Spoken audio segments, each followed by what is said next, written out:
जब हमने उन्हें छोड़ा तो उन्होंने हमें ऐसे विदा किया जैसे वे हमारे रिश्तेदार हों और महिलाएं रो रही थीं।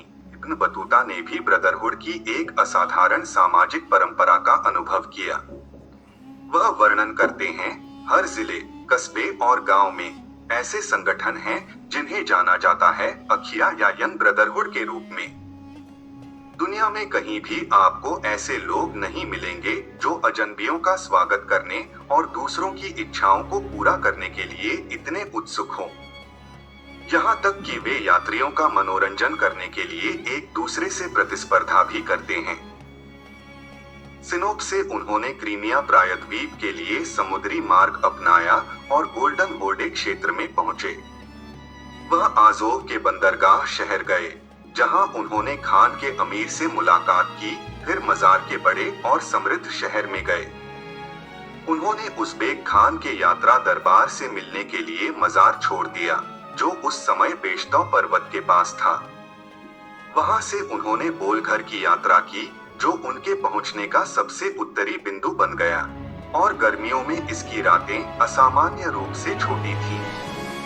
फिर वह खान के दरबार में लौट आया और उसके साथ अस्त्रखान चला गया। इब्न बतूता ने कहा कि जैसे ही वह रमजान के महीने में बुलघर पहुंचे, एक मस्जिद से शाम की नमाज मगरिब सलाह की घोषणा की गई। वह प्रार्थना में शामिल हुए। थोड़ी देर बाद वह ईशा की नमाज और तराबीह की नमाज, रमजान की विशेष नमाज में शामिल हुए। इस प्रार्थना के बाद वह थोड़ा आराम करने वाला था। इस बीच उसके साथी ने उसे जल्दी से सुहूर, रमजान में उपवास के लिए देर रात का भोजन खाने के लिए कहा, क्योंकि सुबह होने वाली थी। जैसे ही उसने सुहूर खत्म किया, मुअज्जिन ने सुबह की नमाज के लिए अजान दी। उन्हें सोने के लिए थोड़ा सा भी वक्त नहीं मिला। इब्न बतूता ने यह भी बताया कि बुलघर में रहते हुए वह अंधेरे की भूमि में उत्तर की ओर यात्रा करना चाहता था। संपूर्ण भूमि उत्तरी साइबेरिया बर्फ से ढकी हुई है और परिवहन का एकमात्र साधन कुत्ते द्वारा खींची जाने वाली स्लेज है। वहां कुछ रहस्यमयी लोग रहते थे जो अपनी शक्ल दिखाने से कतराते थे, लेकिन वे दक्षिणी लोगों के साथ एक अनोखे तरीके से व्यापार करते हैं।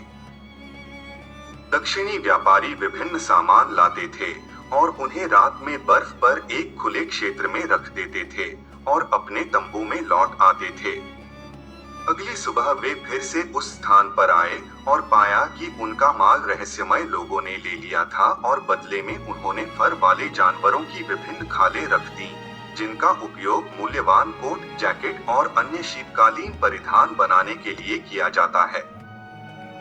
व्यापारियों और रहस्यमय लोगों के बीच एक दूसरे को देखे बिना व्यापार किया जाता है। चूंकि इब्न बतूता व्यापारी नहीं था और वहां जाने का कोई लाभ न देखकर उसने अंधकार के इस देश की यात्रा छोड़ दी।